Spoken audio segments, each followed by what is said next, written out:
Hey guys, welcome back to my channel. For those who are new, my name is Linda and I'm a product designer from Toronto. For today's video, I'm going to show you guys the evolution of my resume in the past 2.5 years, showing you what it looked like before my first internship to what it looks like now, and what I also use to get my current job.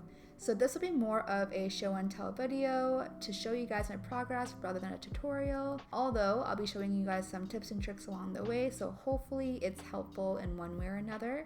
But if you are interested in learning the actual ways to build out your resume, I really recommend checking out Femke's video on this, which I'll link in the description box down below for you guys to check out. Alright, let's get into it. Before I show you guys my first design resume, let me give you a quick look into what it looked like before my design career, just to give you guys some context around how horrible it was before I learned how to make things look pretty. So, are you guys ready for this? In 3, 2, 1, ta-da! So here it is. This was my 2018 resume and it's not great, that's for sure. But let me tell you why this would not work for a design resume. So the number one thing is that they don't need to know my home address. It's irrelevant. Number two, the employers don't care where I went to high school just because it's just so long ago and it's pretty irrelevant to the job. Number three, all of my work experience is pretty irrelevant as well. I'm gonna say irrelevant a lot in this section because it's very true. So like my sales job, waitressing, all these customer service jobs aren't really directly related to a design role. And the last thing is that it's more than one page. So a quick tip, please keep your resume under a page. No one's gonna read more than that. And if there are, they're not gonna bother even looking at your resume. So I can confidently say that if I use this resume right now in this format to apply for a design job, it would be very difficult for me to get an interview. It might sound harsh, but it's just the truth.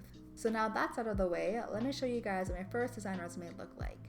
After going through so many how-to videos, creating my personal projects, and just getting better at design overall, this is the outcome of my learnings. Mind you, I have not seen this version in a while, and my honest reaction is that it's not too bad. It looks like a very standard design resume, so let's talk about the good and bad of this. The good, that it's very clear of who I am and what position I'm applying for. I have all my contact information in the top right, including my portfolio link, which is really important. And I have all the necessary information an employer would be looking for, so that's good. We have the education section, toolkit with skills that are relevant, and then my projects with the descriptions underneath them. So a quick tip here for new designers, since you don't have any work experience, you can fill the space with your personal projects since that's the only work you have to show.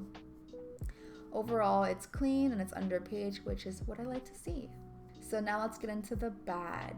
So although this design is better, it's not great. I would say the use of space, typography, and color weight could use more work. So examples are kind of like the font weights over here, but it seems a bit too dark compared to the body. The hierarchy of information could be better. And then kind of like this random bullet point dot in between each skill looks a bit odd. I know I'm being a little bit nitpicky about the looks, and some may say it doesn't even matter, but in my opinion, it does matter because at the end of the day, you are a designer and you are applying for a design job. So they will be looking not only at the information that's there, but how it looks overall. So in terms of the information, the projects could have been explained a bit better and the toolkit could be better suited to the role I was applying to. But I will say for my first design resume for an internship, it's not bad. I actually used this particular resume to get my first full-time job as well, for those who are curious, so it does the job. So the next one here is after gaining more experience working at different companies and felt like I need to refresh the look and feel of it overall. So let's go through my thoughts on the good and bad of this resume. So the good is that overall, the design is still very clean and has all the necessary information needed. Now I actually have, more work experience that I've added, which adds more oomph and substance to the resume itself, makes me a bit more interesting. And I would say the font is definitely better than my last. There's more spacing included, which makes it more breathable. It's just easier to read and scan, especially for an employer who's looking at my resume. And then the bad is that the hierarchy of content could be better. It looks a bit congested and the sections look more jumbled together, so that needs to be worked on. And although stating work experience is good, the description of what I did could have been better, in the sense that I could have talked more about the impact I had and been a bit more specific around my responsibilities. And then lastly, I would say the toolkit still seems a bit random and doesn't really add value to the resume itself, so I'd probably take that out. But overall, this is still a big improvement of my last resume, which is a good thing. Okay, last but not least, my current design resume and what I used to land my current job. So this was actually updated this year in March to be exact, and at the time I was still employed at my previous company, but I just wanted to start casually looking for new jobs. So naturally I had to update my work experience, and looking back at my resume before this one, I decided that I wanted to improve it. So let's go through what I changed and why. The number one thing was adding a bit more flair to my resume by including a short description about myself. This is something just easy to read and it gets to the point, adds some personality of who I am, and hopefully stand out from other resumes that have been submitted. Number two is removing the toolkit as a whole and just make better use of that space. So as you can see, I added a side project section to showcase what else I've done outside of work. So I have my YouTube channel, the number of subscribers, and then my Slack design community. Just a self-plug, if you guys want to join, I do have the link in the description box down below.